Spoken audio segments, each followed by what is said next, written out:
Hey guys, how you doing? Just on my way home from the grocery store. Just finished a shift at work. Oh, forgive me if I'm feeling a little down and out. I'm exhausted. Christmas, Christmas, Christmas, Christmas. Lots of running around, moving around.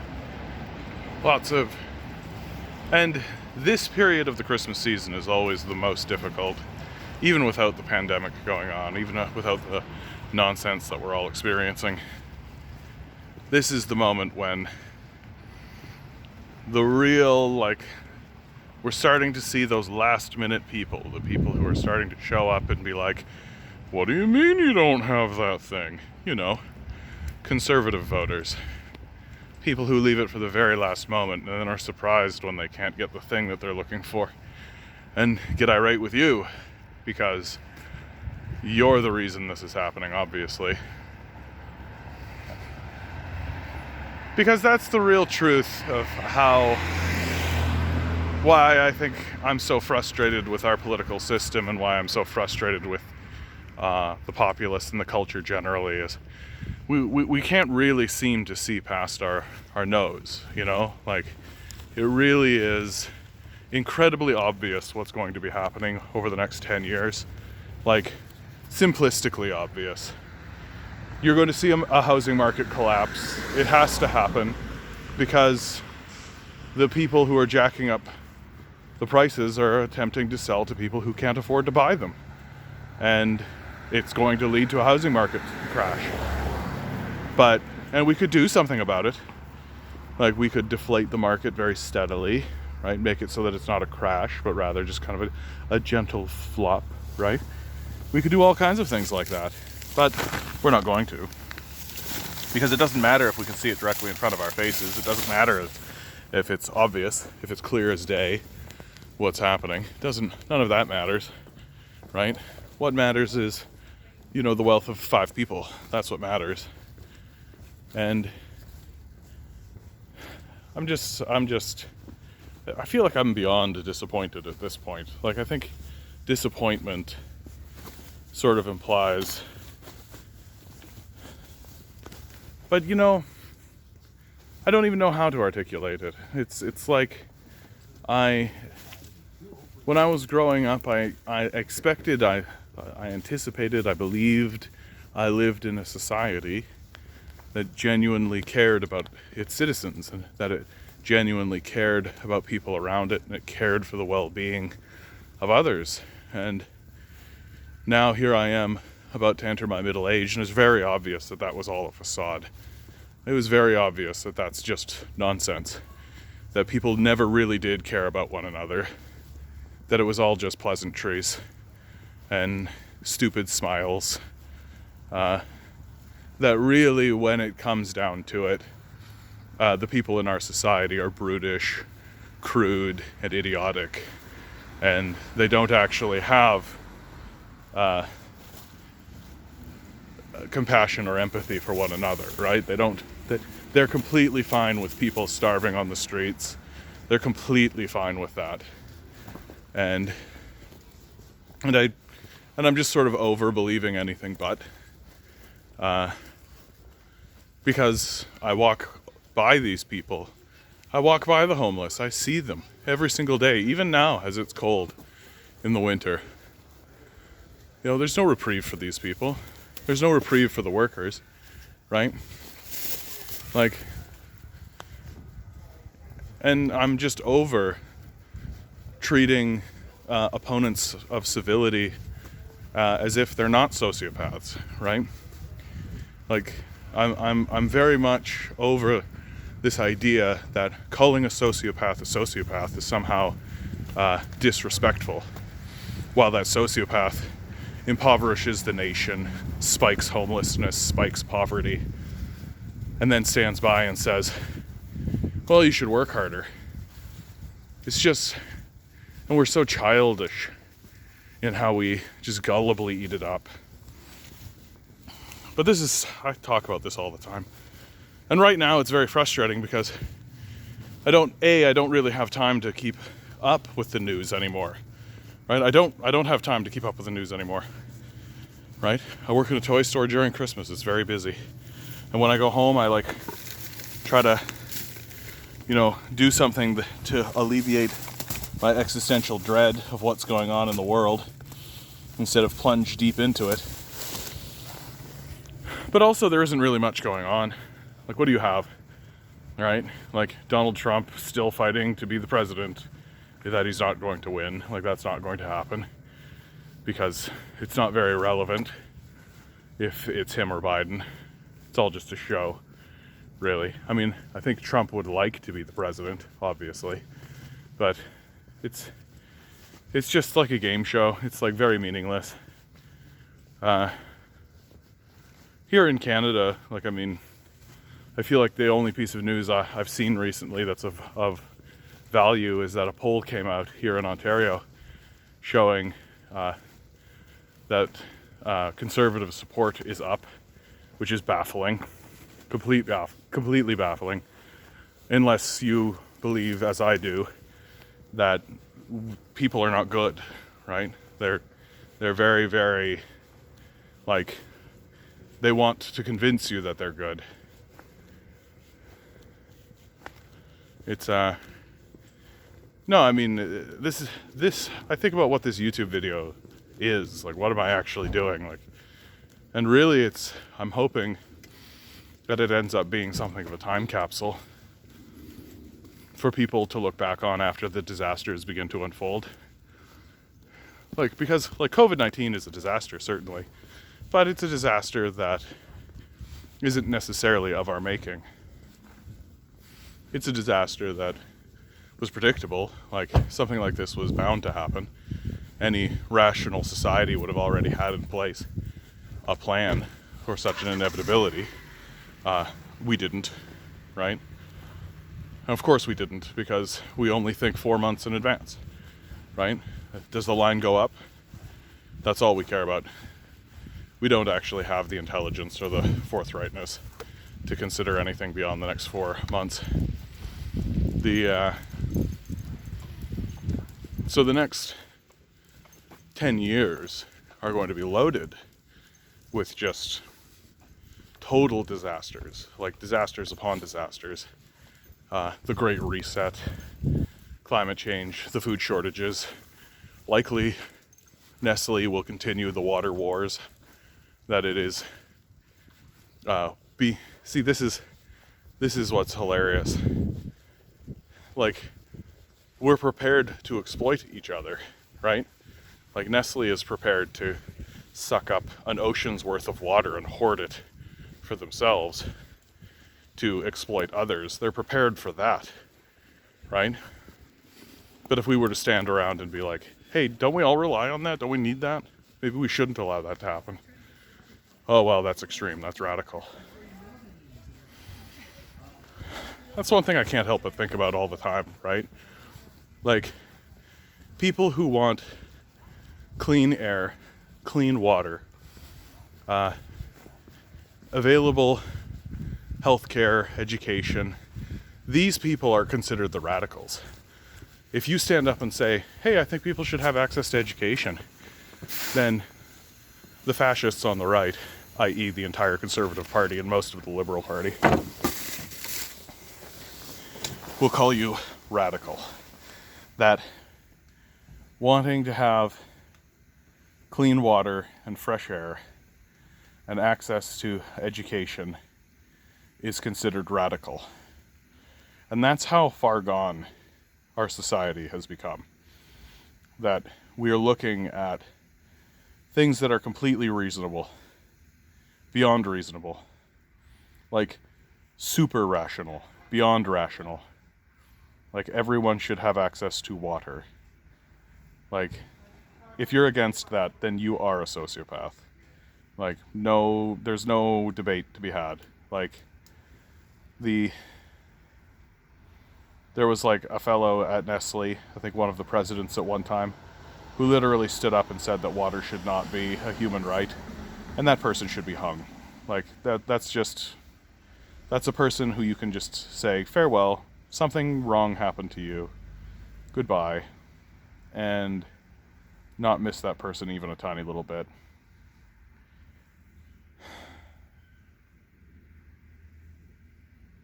And I don't know, like, the problem is that we're so far gone, right? Like that it's so easy to dupe us. A billionaire literally can just put something on so many networks and jam it through so many airways and buy so many YouTube channels and shove something through so that it doesn't matter what they say. They can just say the largest lie they possibly can, and people will just at least entertain it because it's so prevalent. It is everywhere. And because we're extremely gullible, as we've all, like, at this stage, it's impossible to deny. Like, we are an incredibly gullible people. That we don't bother even attempting to be skeptical. Like, I don't think we actually even know how to do that as a people. We just sort of accept everything at face value and just kind of nod our head and go along with it. And the, like, simping for the powerful is very, very obvious. Like, if a small group of people have a whole lot of power, then they immediately have a large segment of the populace on their side, simply because they are powerful. And it doesn't matter if they're sociopaths or not. Like, that doesn't actually factor in to the simps. They're just there for the power and the prestige, right? Like, they want the big house and the big cars and the title and all of that. And even, like, and it's so absurd to think that, like, Doug Ford, who, in my opinion, is just a dropout drug dealer loser who doesn't actually understand. Like, he didn't sign up for this, and he's a complete failure as a premier, like, in almost every regard. And yet he's the most popular. He's got relatively high popularity. Because nothing's worse than a gullible person who's scared and exhausted. Like, that's the absolute worst. Then they'll just believe whatever. And so, as we continue to gullibly take in the stupidity that is put in front of our faces by a group of clowns who are actively attempting to deceive us, we are going to have to begin to anticipate the worst of the disasters. The people who are not gullible, the people who are looking at the political class for what they are, which is grifters and crooks and traitors to Canada, we're going to have to accept that we are being abandoned, because we are. It's just not a question at this point, right? The abandonment is exactly what's going to begin happening. Like, it's stunning to me that people are not up in arms for these wage subsidies that are going out. Like, when you stop and you think about what these wage subsidies are, everybody's standing there being like, "Oh yeah, the government will guarantee a wage subsidy. That's great. Yeah." So the government will give money to billionaires to pay the wages that would otherwise come out of their profit margin, and then tax the workers to do it. That's exactly what's going to happen. And we're sitting here saying, "Oh wow, what a great thing liberals did. Yeah, liberals. They're helping with the wage subsidies. Yeah. They voted down that wealth tax, right? Right? Who do you think's going to end up paying for those wage subsidies? Do you think it's going to be rich people? Like, but how do you think this is all going to fold out? Do you honestly believe that the burden of supporting the society is going to fall on the exploiters? No, of course not. Of course not. But our society is so stupid and gullible that, of course, that's what they're going to go along with. And just, like, I think the hardest pill to begin to swallow is to recognize and to realize and to onboard the fact that it's the vast majority of people who are this gullible and who are this complacent and idiotic, right? It's the vast majority.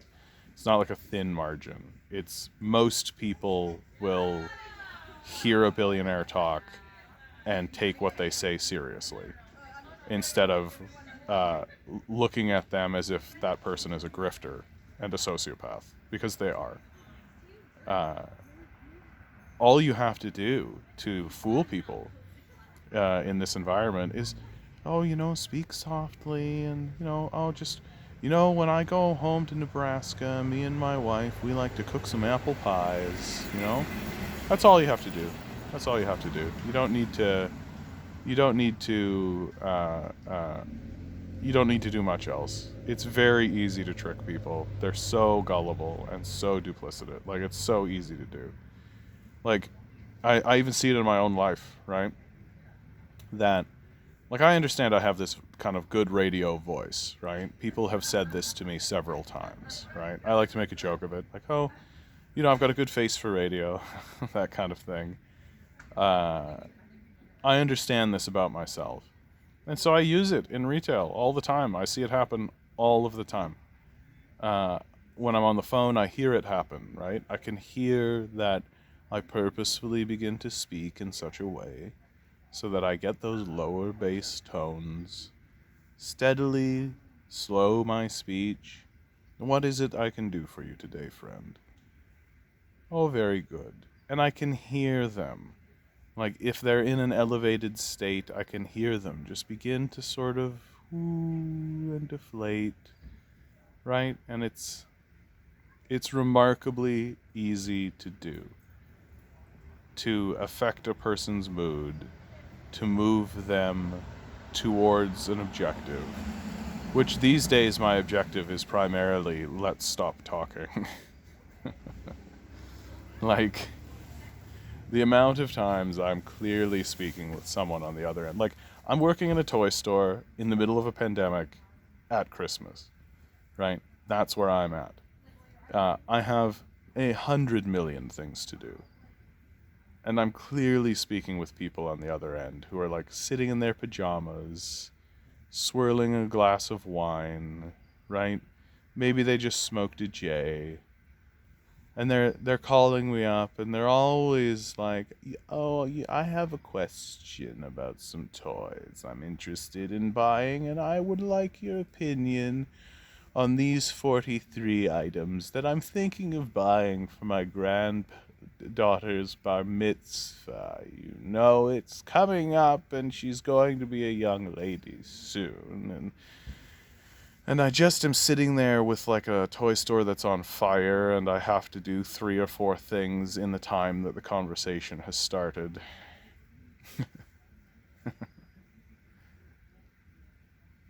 And so you have to move them along, and you have to get the conversation done, and you can do that through easy ways. Is there anything I can do to help you today? Is a great one. That's a story ender, that one there. Because it lets them know, I am here to work. I'm not here to share stories. Although I wish I could share stories with them at this point.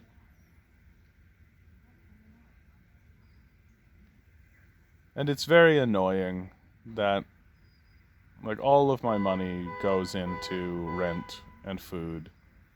And it's just...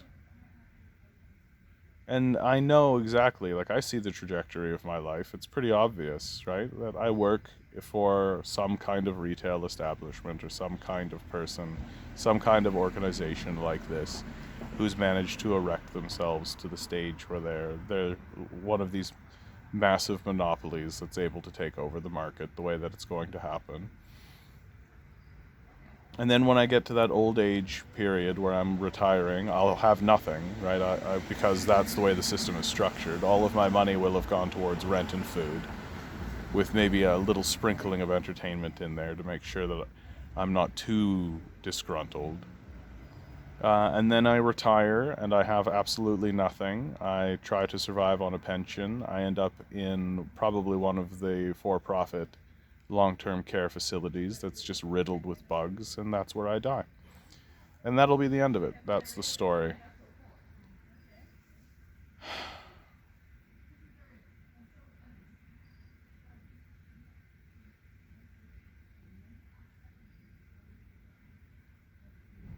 It's very difficult for me to take people seriously these days.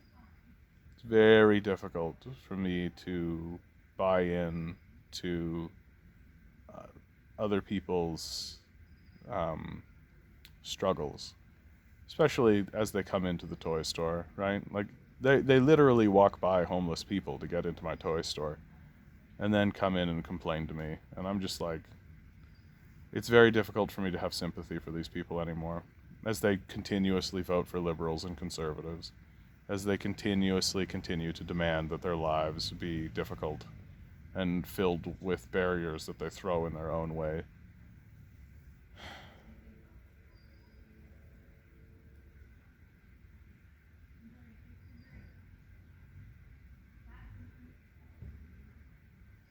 And the exhaustion, just the exhaustion. Knowing that I'm working as hard as I do for survival. That's all it is. It's just base survival. And seeing people walk around pretending like everything's great and everything's fine when it isn't. And I'd say the most amount of energy that I spend is pretending as though everything's fine. I'd say that's the thing that takes the most energy.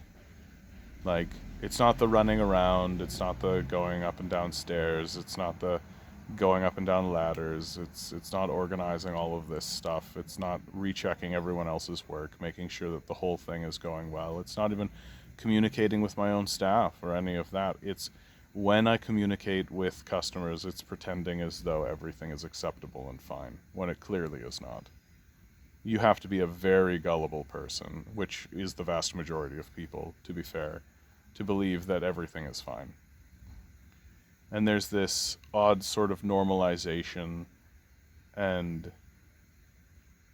I'd say the thing that's fairly shocking now is like more and more people are coming to the store and they clearly do not understand what it is to be in a pandemic. Like they clearly do not. Like I have a rope in front of the door. It's like quarantined off, like we're in like a quarantine state. You cannot come past. And I have several people that just blaze right by that, try to come right into the store. And I've had to like shout them out. It's as simple as that. And they always act the same way, like, oh, well, I didn't know, whoa, oh, I thought I could just come in even though there's a door and a lock and a doorman. Like,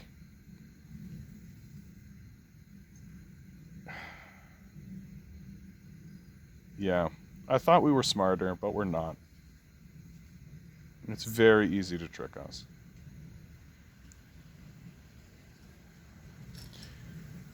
On that note, guys, I know, downer video. What else is new? That's what you get. That's what you get. One of these times, one of these days, maybe we'll actually do something intelligent. Maybe the next time there's some kind of climate change rally or some kind of rally against poverty or something, maybe we'll actually realize that if all we do is show up and then leave, the political class doesn't care at all. That we need to start occupying these people's houses, that we need to start occupying major infrastructure. That's the only way anything is going to actually happen and get done. Because they don't care about us at all. Like, and that's the number one thing. Like, if you're sitting there thinking that conservatives or liberals care about you at all, yeah, you're just a gullible rube. You're just very duped. Which, I mean, welcome to the club. That's most of us. Just, we want to cling on to that hope. We want to cling on to it very badly. That manic mania for hope. But it's obvious that that's done. Right? It's obvious that that's over. We are a hopeless people. We are a hopeless people. And Yeah. And we're gonna eat it. We're gonna eat it really hard. We're gonna eat it really, really hard.